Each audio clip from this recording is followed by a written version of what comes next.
Welcome to the Halava Fantasy Football League Week 8 recap. So, back again. We have a drink once again. Today's drink is a Sazerac. There's a little bit of a riff on it. It has 1.5 ounces of rye mixed in with some cognac. There's an absinthe rinse. There's also Peychaud's bitters and some simple syrup, rich simple syrup, and then a lemon twist on the top. So I'm back to having a drink again.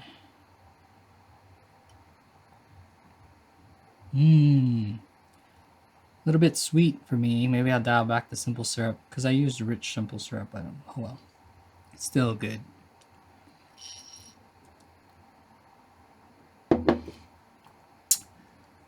Anything interesting this week?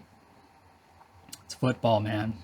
What I want to do is try to get as quickly as I can through the recaps because I did say that I wanted to go over everybody's teams and I want to see like how everyone's doing because we are a little bit past the midway point of the regular season and we're going to start to shape up the playoff picture. And we'll see who has a chance to make it, who's on the bubble, who's maybe out, who's in, so on and so forth. So let's just get to it. The recap. The first game, Mia Milo versus Captain Morgs. Congrats to Morgan. He gets his first win. And it basically boiled down to AJ Brown. 36.6 points for AJ Brown early. And was able to withstand bad games from Sutton. And Taylor, as usual this year, has been kind of underwhelming. And everyone else was pretty average, and even Josh Allen had kind of a down game for him. But in spite of that, and the fact that I kind of played things wrong and George Pickens gave me a donut, that gives Morgan his first win. What I could have done was a lot of things. Like I could have played Fields instead of Goff. I was kind of going for the fact that all the weapons were back. And Fields was going against a tough Dallas defense, but it didn't pan out that way. Pollard was super strong. That's a good play because of Ezekiel Elliott being out for a little bit. DeAndre Swift was able to score a touchdown, but I totally could tell on the game that they were scheming to protect him, not making him have a heavy workload. In fact, Williams had a big workload, 22.1. So had I played him instead of, say, for example, Michael Carter, maybe there's a win for me there. Any one of these guys, right? Look at this bench. Deontay Foreman. Is he now the feature back now that CMC is gone? Well, 34.4 points looks really, really good. So, I mean, that bench is pretty crazy. DK Metcalf, Superman, was carted off last week and played in this game. It's kind of crazy.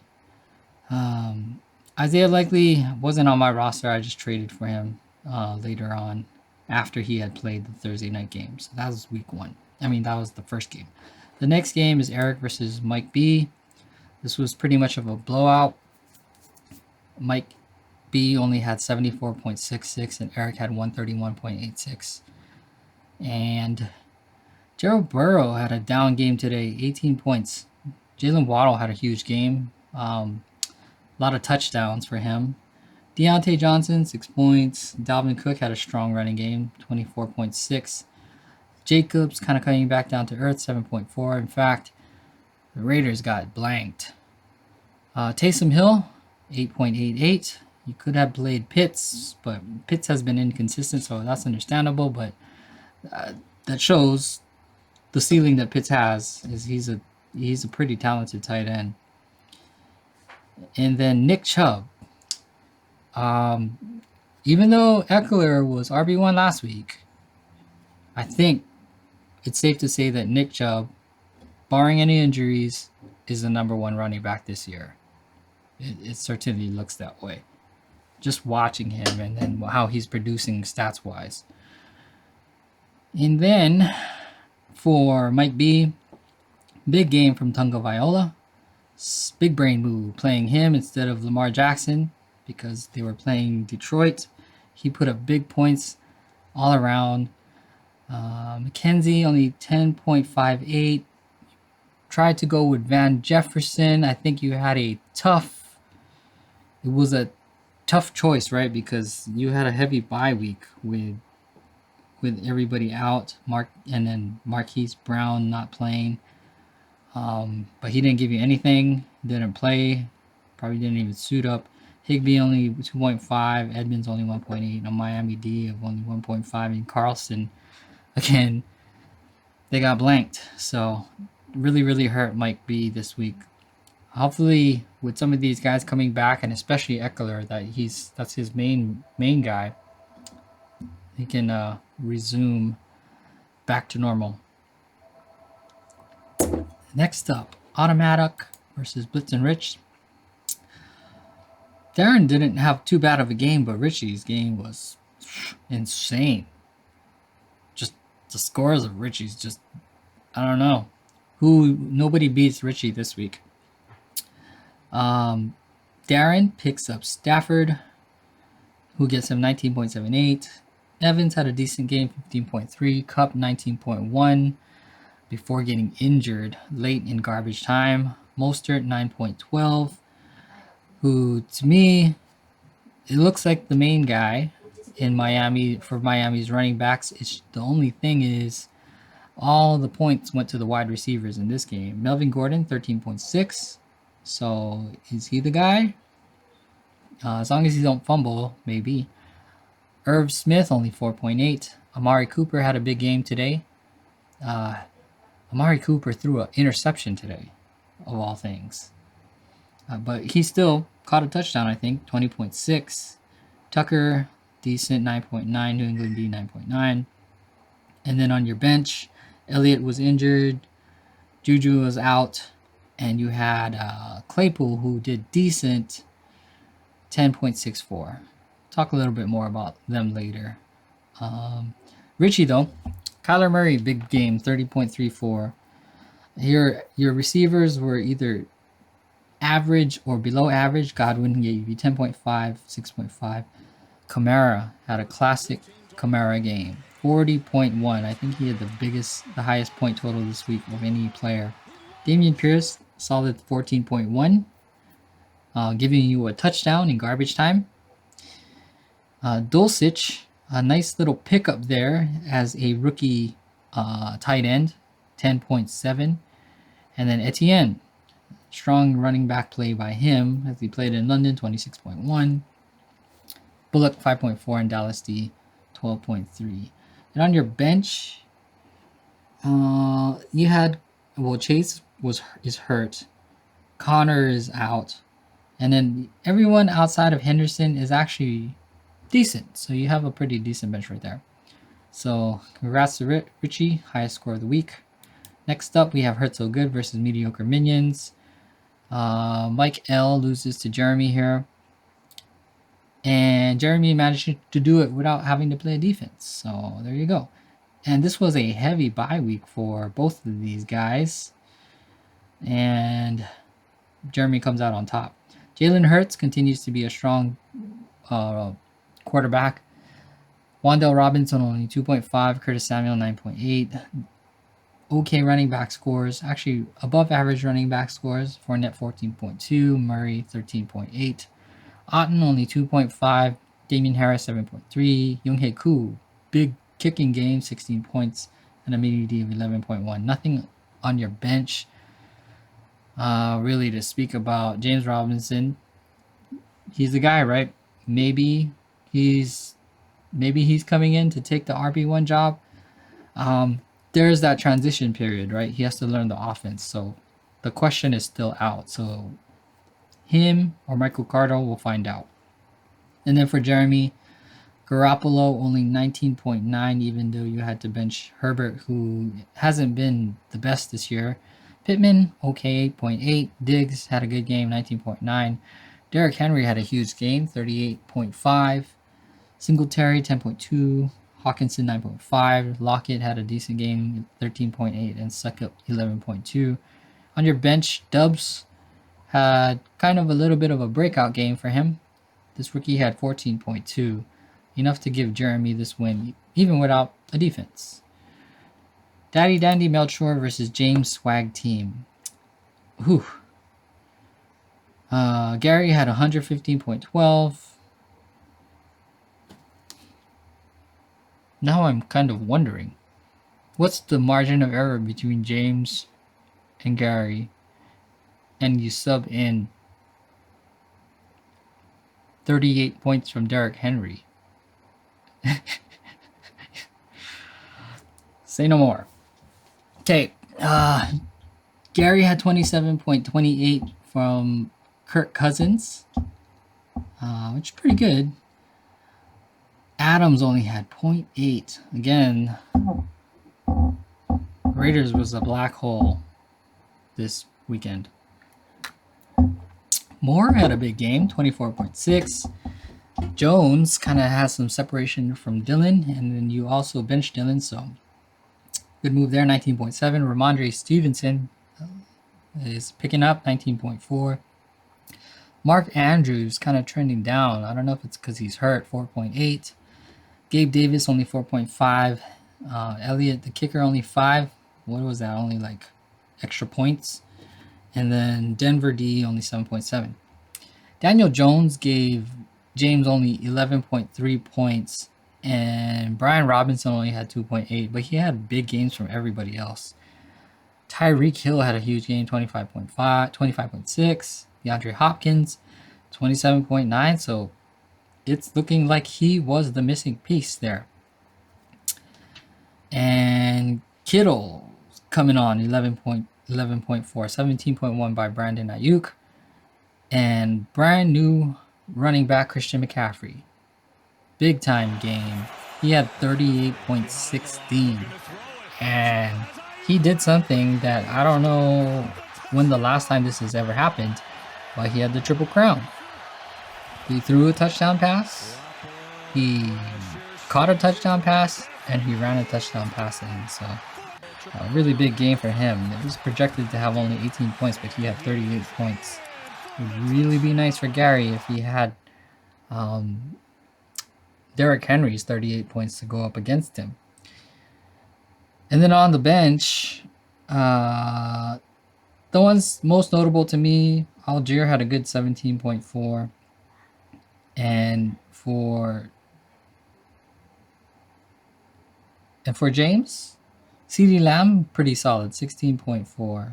But I mean, your wide receivers that you play were the right wide receivers. They all scored more than him. And then the last game, Super Mariota versus Getting Everyone's Best Game. Whew. Aaron nearly got Brad's best game, but Bryant didn't bring any game tonight. So that might have been the difference, because you see the projected 6.3. Mariota, good play with him, 27.02. Myers, decent, 16.5. Duvernay had a good game, 18.56. Mixon, a little bit down, 10.2. Najee Harris, 9.86. Gus Edwards kind of went down, 7.6. McPherson only had 1 extra point. Good Philly D. For Aaron, he had Geno Smith having 21.88 because Patrick Mahomes was out. T. Higgins and Justin Jefferson each had about 12 points. Saquon Barkley, average for him, 15.7. Naeem Hines, pretty good, 12.4, because I think that was more than Taylor, to be honest. Goddard, 9.4, which is decent for tight ends. Boyd, 11.3. Bass, 12. And Buffalo D, 5.9. The only thing that would help you more is probably playing Ingram instead of Goddard. But I'm with you. I would probably play the Philly tight end anyway. So that's the recaps for the week. Yeah, it's getting interesting. Let me take a sip of this again.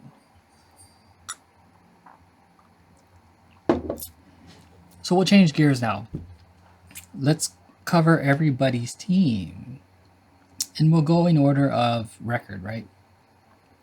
Eric is tops, and then Morgan is bottoms. This hasn't updated yet. Let me see if it'll refresh. Yeah, it hasn't updated yet because it hasn't given Morgan his win yet. Either way, we'll just go by this. I don't know if it switches around, but we'll just go by this order. So let's go to Eric. Eric is tops of the league with 5-1-1 record. So he has a pretty strong team, and he has the points for to back it up. If you look at his team, his strengths are his RB1s, right? He has Dalvin Cook, who's strong. He has Josh Jacobs, who can have like monster games if they're not playing a black hole.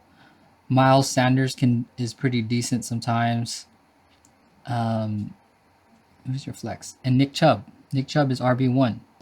He's the best running back in fantasy right now. And as far as weaknesses goes, he doesn't really have any, right? Because quarterback is good. Joe Burrow is what, top 3, top 5. His receivers are decent. Jalen Waddle can have big games even though playing with Tyreek Hill.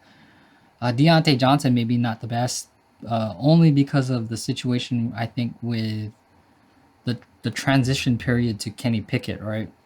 So, I mean, that's just the matter. That's just how Pittsburgh fantasy players have been this year.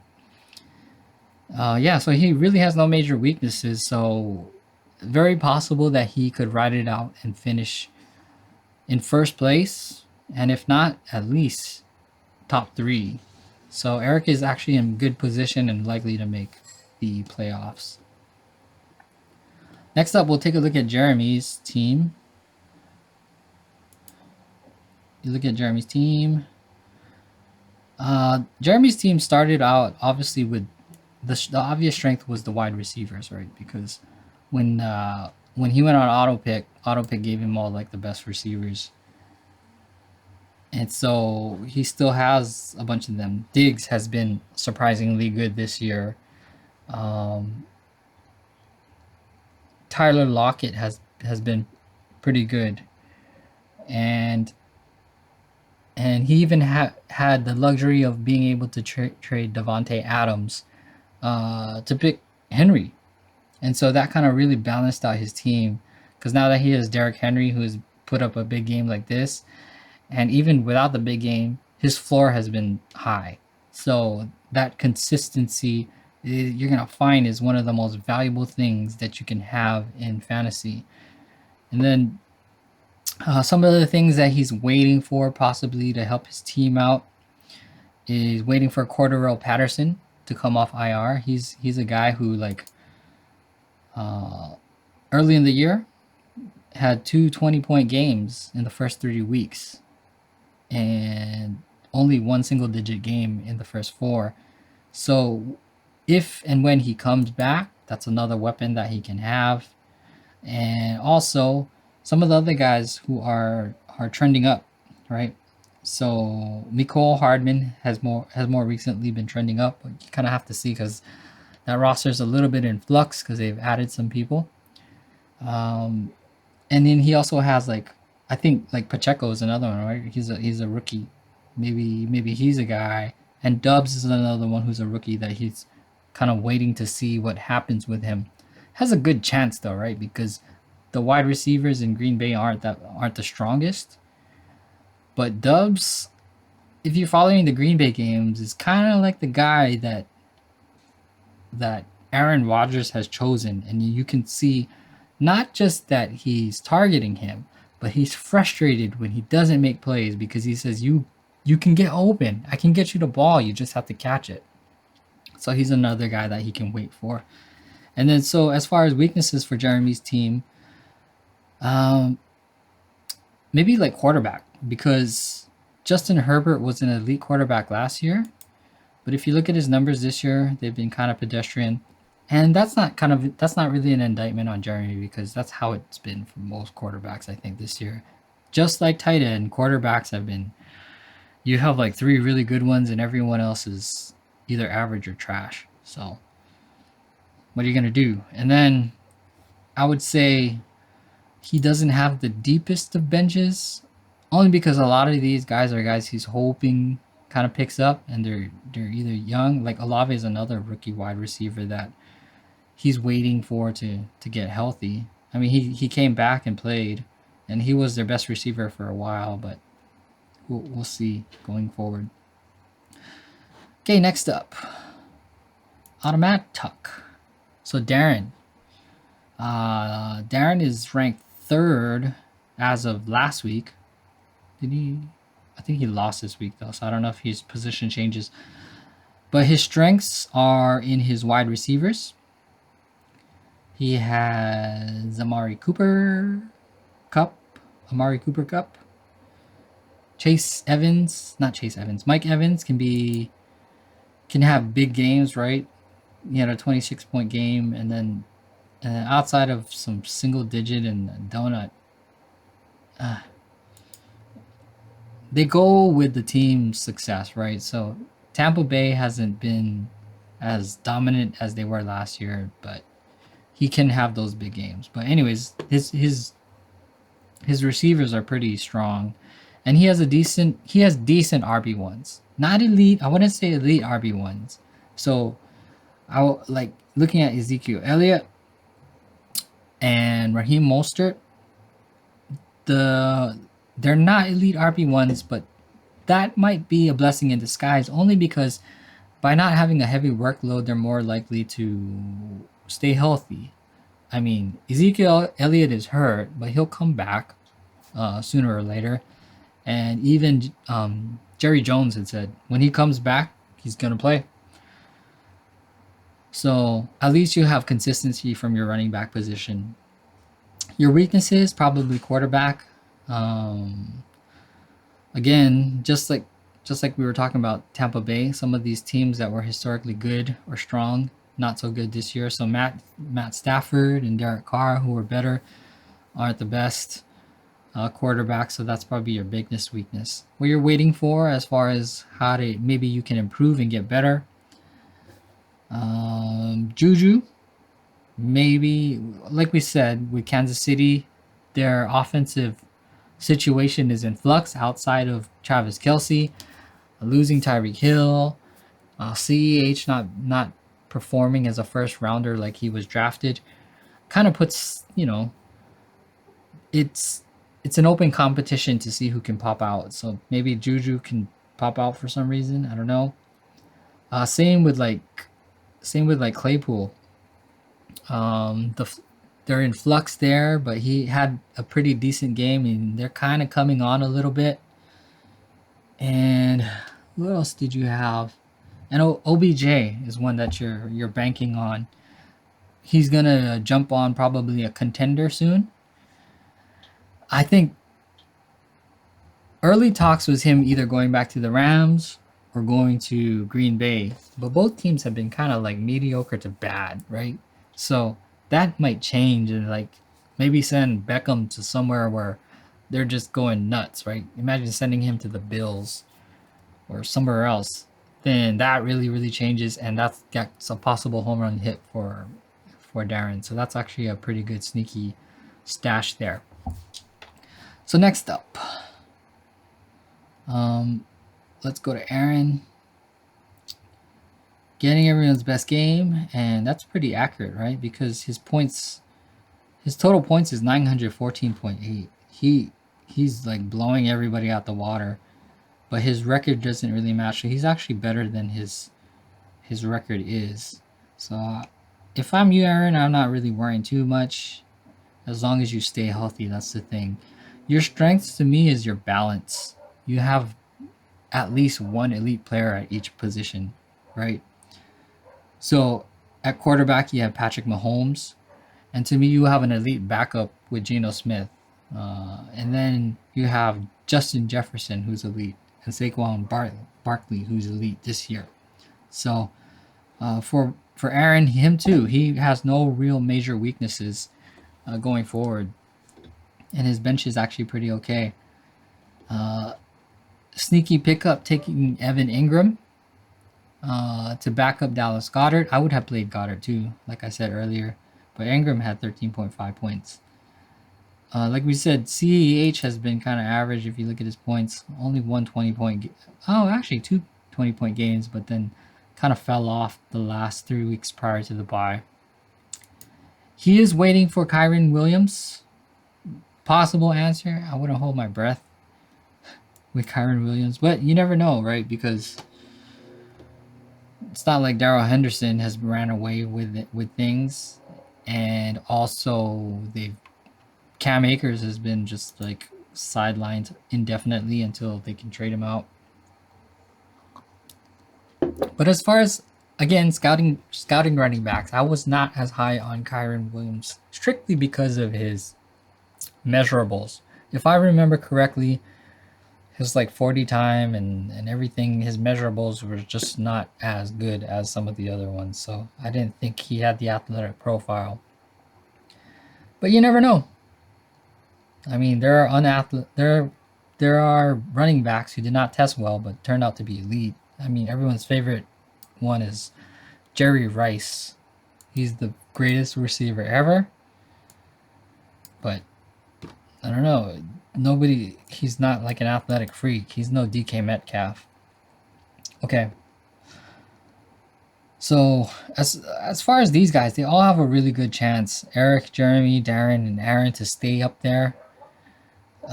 And it's tough to find anyone to fall out of there as long as they maintain status quo and their guys stay relatively healthy. Let's kind of move into this next year. I really think these guys can really have a possibility of staying right where they are and in the playoffs and even possibly moving up. So let's go to Richie. Richie's moves in the first third of the season kind of worked out to have a really deep team. His strengths is obviously the running game. He has Alvin Kamara, who showed today, and we showed this weekend what he can do, even though he had a slow start, but you can kind of see him a little bit ramping up with the scores that he's getting. Damian Pierce has been a nice steady high floor running back for him. And then he has and then Travis Etienne, you just like in one fell swoop you fell on an elite RB1. Not elite. I'm not ready to give Travis Etienne the elite tag, but a bona fide RB1 in Travis Etienne after shipping Robinson out and then proving it in London, scoring 26.1. So he has a really good running game, and then even his running back bench is pretty strong too. Overall, his bench depth is pretty strong. It's all wide receivers and running back. So, and all of them have potential, right, to do something big. I know you benched Jamar Chase because he's out, so he's, when healthy, an elite wide receiver too. So hopefully he can get healthy again. But it sounds like it's a pretty significant injury, so hopefully he can get back. And then he even has solid quarterback play. Kyler Murray, right? As long as you have a running quarterback, that's what it seems like, then you're good. So even though he'll have like pretty pedestrian games like 17, 20, 20, 19, he can have high upper 20-point games and 30-point games too. So that's nice to have with Kyler Murray. So to me, Richie doesn't really have any weaknesses either. I mean, the only thing is probably the wide receivers are kind of either average outside of Jamar Chase, but he's in a good spot. So next up we have Mike B.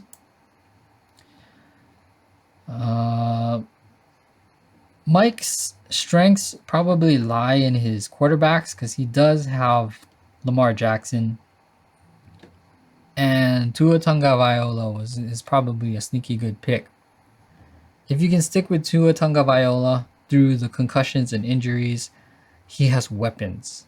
And when he has those, and when they're performing, he can have something like this 32-point game. I mean, take a look at early in the season when he had this 44-point game. So that ceiling is incredibly high. So he has like really strong quarterbacks, and he has an elite running back in Austin Eckler. He had a bye week this week, but despite the slow start, he was able to pick it up and kind of like take over stats wise in RB1. I still think Chubb is probably the better all around running back, but Eckler is right there with him. So it's nice to have a elite running back on your team. His biggest weaknesses is probably the wide receivers. I mean, some of them have been hit by injuries. Marquise Brown, Deebo Samuel has been kind of roughed up a little bit, and his performance hasn't matched the talent that he has. And then, I mean, take a look at who he had to start this week. McKenzie and Jefferson. These guys are even down the line. So for Mike, he has a chance to stay in the playoffs, but it's going to really, really depend on those wide receivers. Either he has to find something improvements, or he's hoping for Marquise Brown to come back from IR and be healthy again.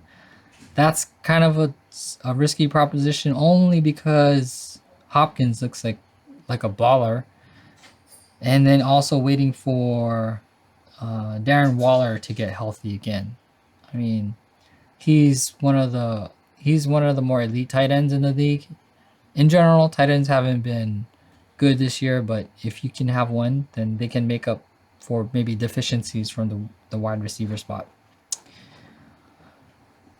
Next up, we have Hurt So Good, so Mike L. Mike's strength is he has an elite quarterback in Jalen Hurts, and his tight end, not K. Dotton, Travis Kelce. Those are your strengths, Mike. Quarterback and tight end, which doesn't bode well. I mean, your running backs are solid and average, but they're old. Like Fournette and Murray are old running backs. I mean, it's amazing that they're putting those numbers while at that point, and that's probably keeping you in games. But just as it's, I mean, that bell curve, right? Just as it's risky to rely on young players, it's risky to rely on old players too. But yeah, they've been good. I mean, as far as your team, looking at your roster in general, outside of Hurts and Kelce, everything else is, to me, is like a question mark. So you have the type of strategy of hope. You have the hope strategy. Hope that a lot of this stuff works out. Hope that this rookie Wan'Dale Robinson can kind of blow up. Like, he showed flashes in week 6 with that 11.2 game, but it hasn't. And he gets targets, right? He had a high target game on week 7, but it kind of came back down to earth on week 8. You're hoping someone like him is good. And even like guys who are, you have guys who are talented football wise, but it does not translate to fantasy for some reason. Like Curtis Samuel, to me, is a really, really talented weapon, because they can use him all kinds of ways, right? But his point totals have been pretty pedestrian outside of one 19-point game. And then waiting for hopefully Rashad Bateman. He's a second-year wide receiver who they had high hopes for, but he's been banged up. I think hurt after one target. The hope for, and I think that's one of the things that Baltimore is going for, is hoping that he's going to be their number one guy. And then if you're a WR1 on a team, we expect a lot more than what he's produced, but maybe he can turn it around. And then also waiting for these Chargers receivers, right? Like we said, Herbert has been kind of average this year, or not elite like he was. Mike Williams got hurt, even though he had that pretty decent game on week 7. Hopefully the bye kind of gets him right. And Keenan Allen, you've been waiting a long time for him to come back. Looked like he had a couple of targets, but he's also another older player. So that's a lot of hoping for you, Mike. I mean, it can play out, but it's pretty risky. Okay, next up, let's go to James. James swag team. Yeah, James team is better than his record because if you look at the quality of the players on his roster, and he has a real potential to move up. I think he has a strong mix of receivers. Right, Tyreek Hill is an elite wide receiver. DeAndre Hopkins coming back and putting up a game like 27.9 is kind of like that's very comforting to see, certainly. And then just having pretty decent guys like CeeDee Lamb and Ayuk, those are pretty good wide receivers, right? And then especially Christian McCaffrey having like new life moving to San Francisco, especially with that triple crown touchdown thing, right?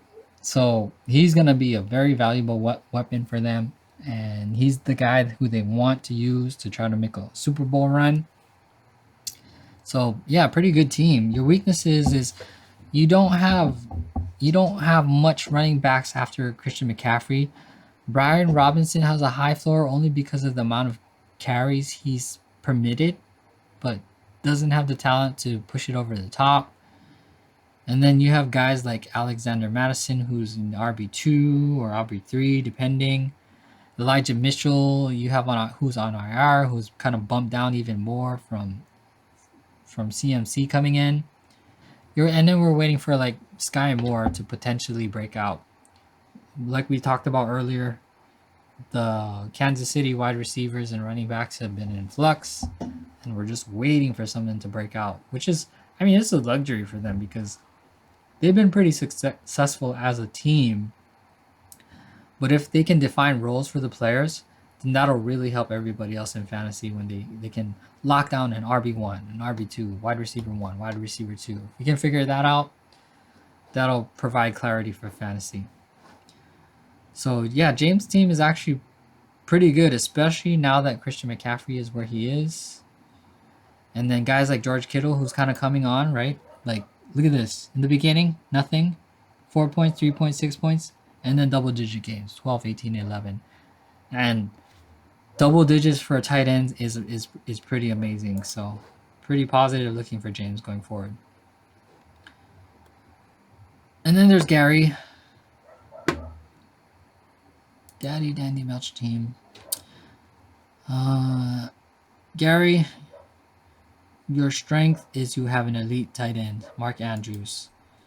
Unfortunately for him, his last couple weeks have not been too good. You have pretty good running backs, I would say. Aaron Jones has been kind of picking up, and Stevenson is good. Stevenson is good. I think he's the clear RB1 for the Patriots. As far as weaknesses go, Adams has been a little bit of a letdown. But you lately have players who are kind of breaking out, so it's pretty good for you, right? You have DJ Moore, who, for some reason, after the trade, has put up 2 consecutive decent games, or excellent games, actually. So maybe there's hope for him, now that they don't have an elite running back I mean, I shouldn't say that because Foreman had 3 touchdowns. But I don't know, maybe by shedding CMC, it has provided value for some reason to these other Carolina weapons. Nice for them. And then also Algier. Algier has been really picking it up as of late too. He's a rookie running back who maybe they'll start to give him the workload even more now that he's getting the reps under. He's waiting for. He's taking a chance on Kadarius Toney, who's part of that wide receiver running back flux in Kansas City. Toney is a talent. He is talented. He just was not a fit in the Giants. So there is hope there. And then if he turns out to be wide receiver 1 for whatever reason in a scary Kansas City offense, that's a possible home run hit for Gary. And then, like we said earlier, maybe Moore and Algier have arrived. So there are some positives for Gary going forward. And you have a pretty decent points for So you are a dark horse to make the playoffs for sure. And then let's go to my team, me and Milo. Pretty much, it's a strong team when it's healthy. My weakness is the team is not healthy. And what I'm waiting for is for my players to get healthy. That's all the assessment you really need from my team. I mean, I've had RB1s go down, right? So I've had Javonte Williams go down. I had Breece Hall go down. I've had DeAndre Swift go down. I really thought he had the chance to be RB1, and for the first couple of weeks, he was right there. Same with Amon-Ra St. Brown, who got hurt. My tight end, Dalton Schultz, got hurt. So we'll see. If my team gets healthy, it could be scary, right? I'm also waiting for Jameson Williams. When he comes back, if and when he comes back, I may have hold him for zeros until the very end of the regular season, but I refuse to drop him. I think he's a guy who can make a lot of noise. I've kind of, and then I'm also waiting for to see how my pivot plays out. Early returns is the pivot looks pretty good, right? Take a look at Fields, who has been coming on as of late. Going with Foreman after CMC has left. He's looks like the guy. And then maybe likely he had a good game on Thursday. But I gave up on Jelani Woods, and went with Likely. And I'm waiting for maybe Schultz to get healthy and get right. So that's my team. Strictly injuries. Strong team with not hurt. Weakness is that it's always hurt. And I'm waiting for them to get healthy. Super Mariota. Okay, so for Brad, your strengths are Joe Mixon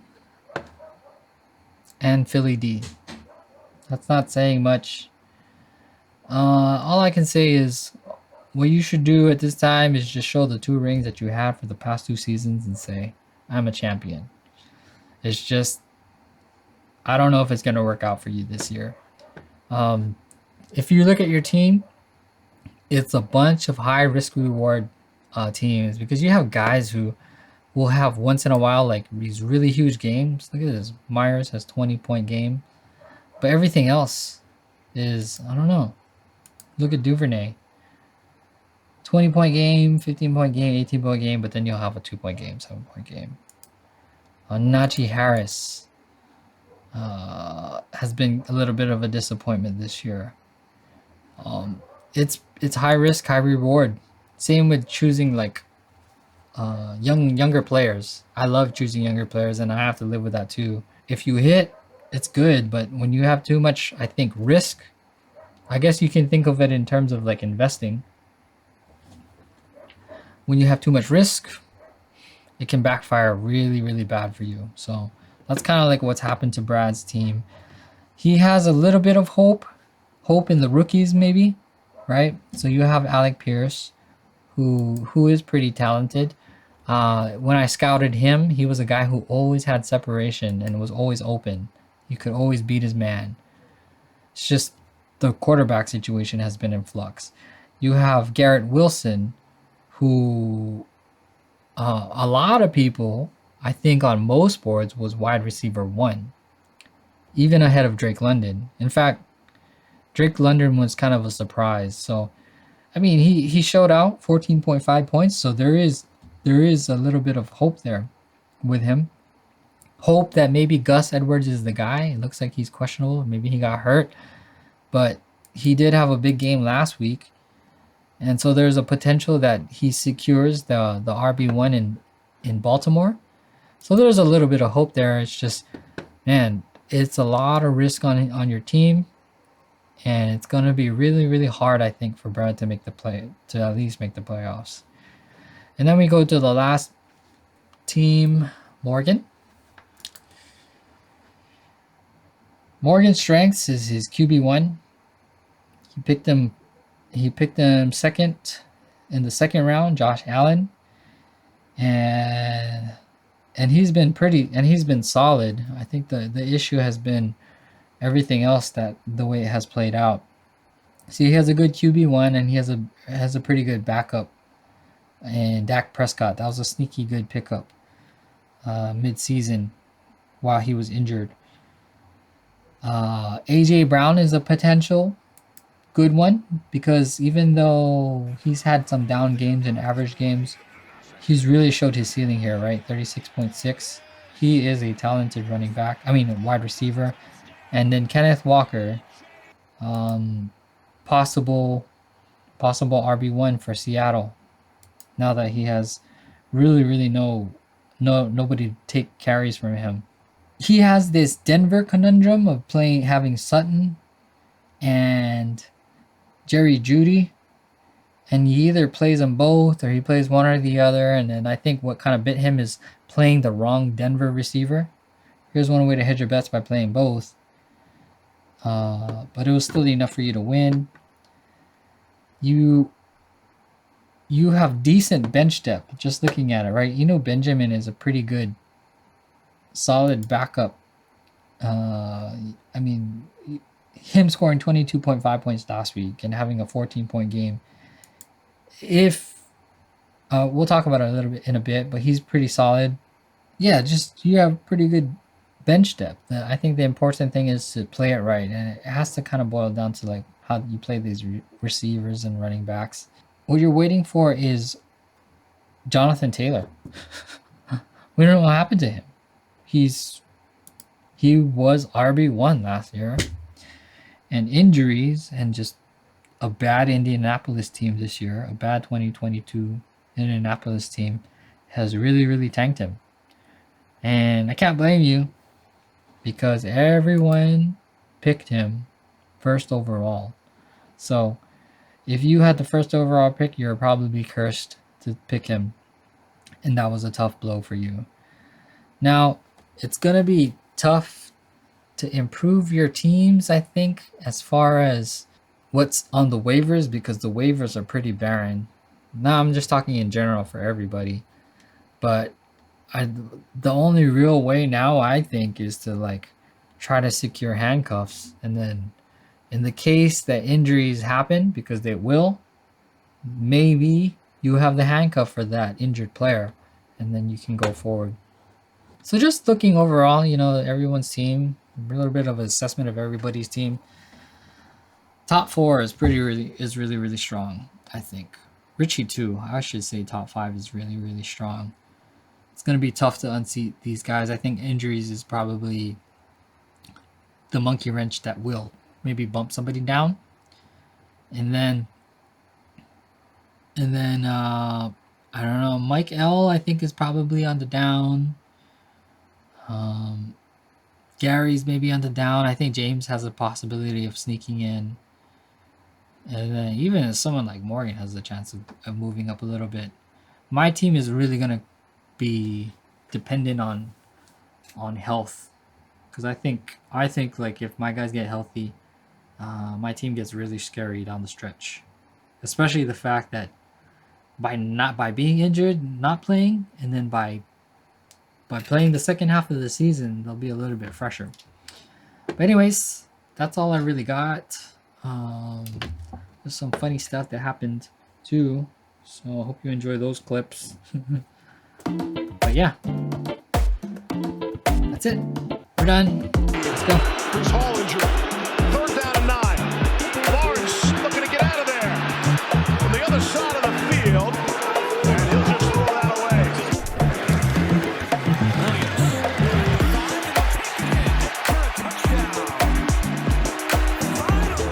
The Lions get in the end zone. It's their first touchdown since October 2nd. Her first 3 years with the Lions, and brought back this week. Has it still, and up ahead across the 50. Did that get batted back to Goff? Did he just have a reception? Delay of game. Defense number 55. Making a move that's not necessary enough, like football. So here's what happened. The half distance penalty. They're going to bring the offense out. 4th down.